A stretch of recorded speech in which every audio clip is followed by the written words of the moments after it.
Makapangyarihan Diyos, manilikan ng sansilibong Panginoon at manunubos, may akda ng pamilya at tagapagtalaga ng pag-aasawa. Marami pong salamat sa iyo sapagkat sa araw na ito, ang dalawa naming kapatid na minamahal mong lubos ay nagpasyang tanggapin ang kalugmong pag-aasawa. Piniling namin sa iyo na pagpalain mo po sila. Tulungan mo silang maingatan ang kanilang pangako sa isa't isa. Gabayan mo sila sa kanilang araw-araw na pamumuhay upang hindi sila magkamali sa landas na kanilang tatahakin.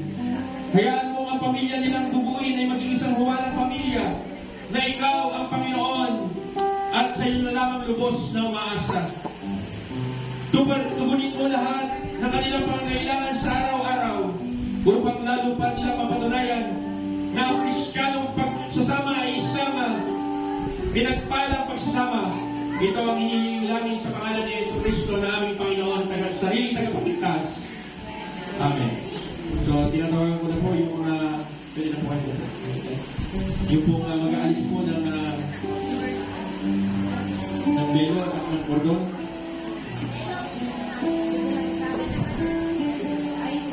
Yung tatigan. Yan.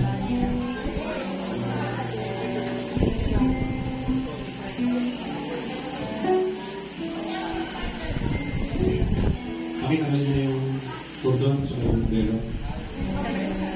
Ay, yung cordon lang muna para sa inyo kasi mamaya.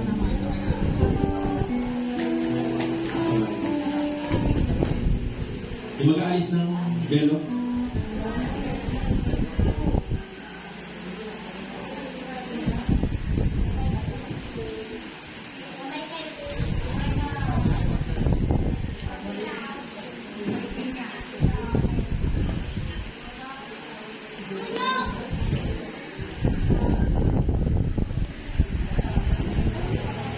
So, bago po natin ipamayak, next ko lang po mag-asama ito, na ibahagi po yung patungkol po sa pag-ibig na rin ng Diyos, katulad po ng pundasyon ng pamahalan at yung pag-ibig ng Kristo sa kanyang